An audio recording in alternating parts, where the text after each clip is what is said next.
Et salut tout le monde, j'espère que vous allez bien. Aujourd'hui, on se retrouve dans une vidéo pour parler des raisons de mon absence. Pourquoi j'ai été absent? C'est simple, on va parler de mes travaux faits cet automne-hiver au jardin. Et la raison est simple. Hop, vous voyez derrière, tout est fait. Hop, et une partie ici. Donc, on va en parler tout de suite dans cette vidéo. Allez, c'est parti.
Alors je me suis un petit peu emballé, je vous ai dit que j'avais tout fait tout ça dans ces...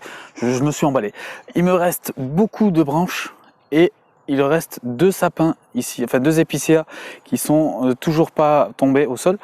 Et juste, hop, j'espère que vous n'avez pas trop le tournis, il me reste encore quelques-uns des épicéas juste ici qui sont aux abords de la maison, et cela il va falloir que je fasse quelque chose de particulier. En gros, je vais m'acheter une tronçonneuse élagueuse parce que la mienne est beaucoup trop lourde, et donc monter à l'échelle et abattre niveau par niveau. Donc du coup, ce n'est pas totalement terminé. Je marchais sur un truc, je me demandais c'était quoi. J'ai pas totalement terminé, donc je vous demande d'être indulgent et je vous propose donc une petite visite à l'ancienne, la caméra comme ça sur le stabilisateur. Allez. Alors je vais souvent vous parler de la première partie de la vidéo que j'avais publiée l'année dernière. Donc ce que je vais faire, c'est que je vous mets le lien en description. Donc n'hésitez pas à aller la voir hein, si ce n'est pas le cas. Et d'ailleurs un grand merci, c'est la vidéo qui a le plus fonctionné sur ma chaîne, hein, le temps de mon absence, j'aurais jamais cru. Les vidéos auxquelles je ne pensais pas ont plus que marché, donc un grand merci à vous tous. Alors qu'est-ce qui a été fait donc pour la même partie qui est là, donc ce que j'ai fait, c'est que j'ai abattu les épicéas à hauteur d'homme, donc à hauteur d'homme, enfin à hauteur de bassin plutôt. Donc on est sur une hauteur d'environ 1m20, 1m30. Bon, j'ai pas pris le mètre, hein, j'ai fait ça à ma taille à moi. Et contrairement à la première partie, je ne pars pas sur une haie morte, donc comme j'avais fait dans la précédente vidéo, comme ici. Non, pas pour cette fois. Donc là, pourquoi hein, je vais vous expliquer ça rapidement. Il y a un fossé derrière. Et rappelez-vous, dans la première partie, j'avais fait quand même un petit tronçon de là-bas. Et en fait, c'est tout simplement venu s'écraser dans le fossé. Donc l'idéal, en fait, ce serait de venir installer des piquets qui viendraient, hop, comme ça, ici, retenir le tas de branches. Mais voilà, j'ai 80 mètres de longueur et je me vois pas mettre des piquets un peu partout.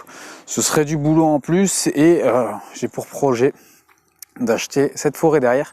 Et bon, clairement, ce serait pas dans mon intérêt de venir mettre une haie ici, puisque plus tard, je devrais la retirer. Alors, chose à savoir aussi, c'est que j'ai totalement sous-estimé le projet. Donc, je voyais ça beaucoup plus rapide. J'ai vu ça, comment vous expliquer, beaucoup plus simple. Et en fait, ça a été une totale galère.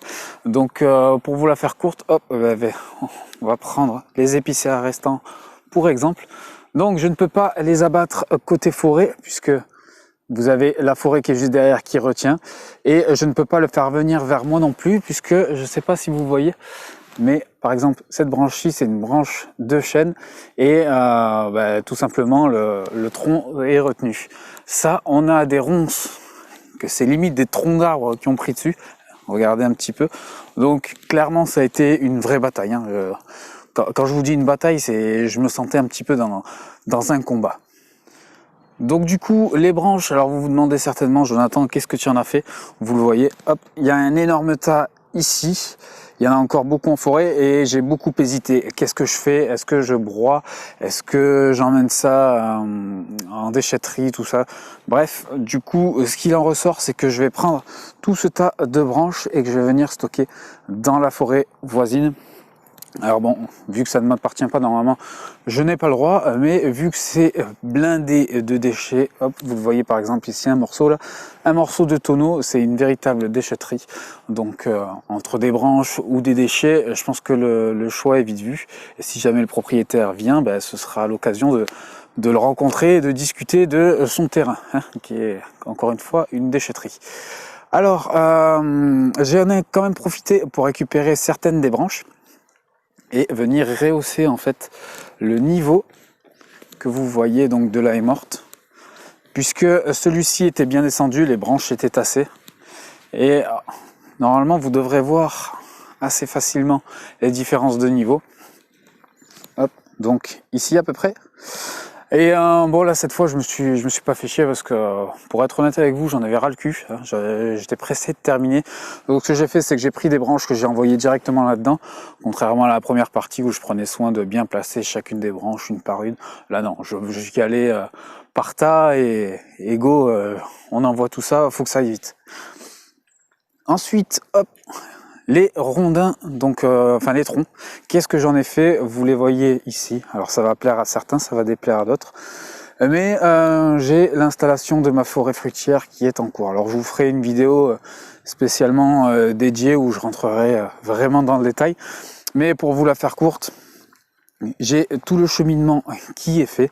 Alors pourquoi les rondins? J'en ai déjà parlé plusieurs fois, mes chiens hein, principalement, qui viennent m'arracher les jeunes plants. Et là, pour le coup, quand la zone est fermée, les chiens ne passent pas dedans et serpentent comme ça dans les allées. C'est juste parfait. Parce que là, on est vraiment sur de jeunes plants. Je vais vous faire un zoom.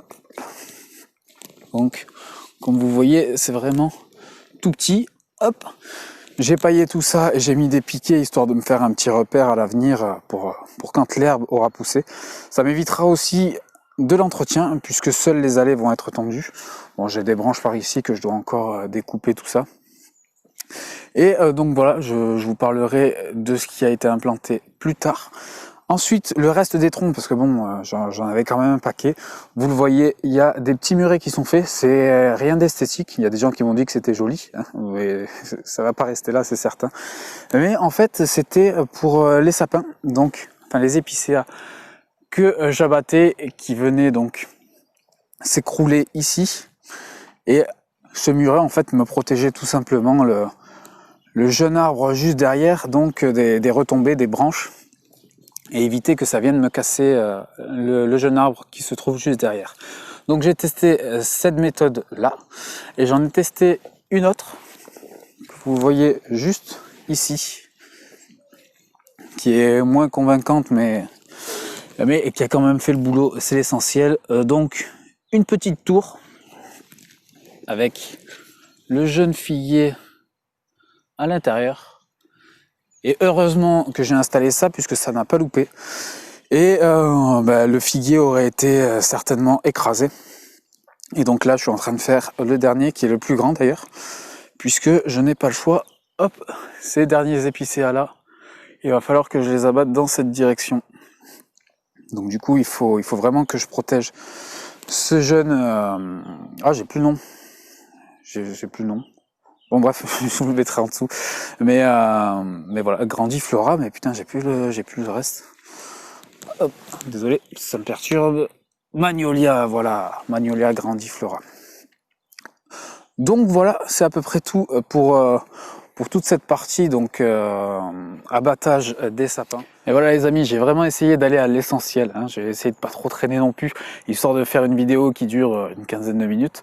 Donc j'espère que ça vous aura plu. Ouais, bon, j'ai manqué un petit peu d'image aussi, mais bon, c'est pas trop grave, hein, me voir tronçonner 52 épicéas, je suis pas sûr que ça vous intéresse, hein. Mais voilà, ce que je vous propose, c'est pour la prochaine vidéo qu'on se retrouve pour parler de cette partie-là, donc la forêt comestible, la forêt fruitière, ce que vous voulez. Bon, on va dire forêt fruitière parce que je me suis concentré sur des fruits. Donc écoutez, on se retrouve très bientôt. Je vous fais des bisous. Ciao tout le monde.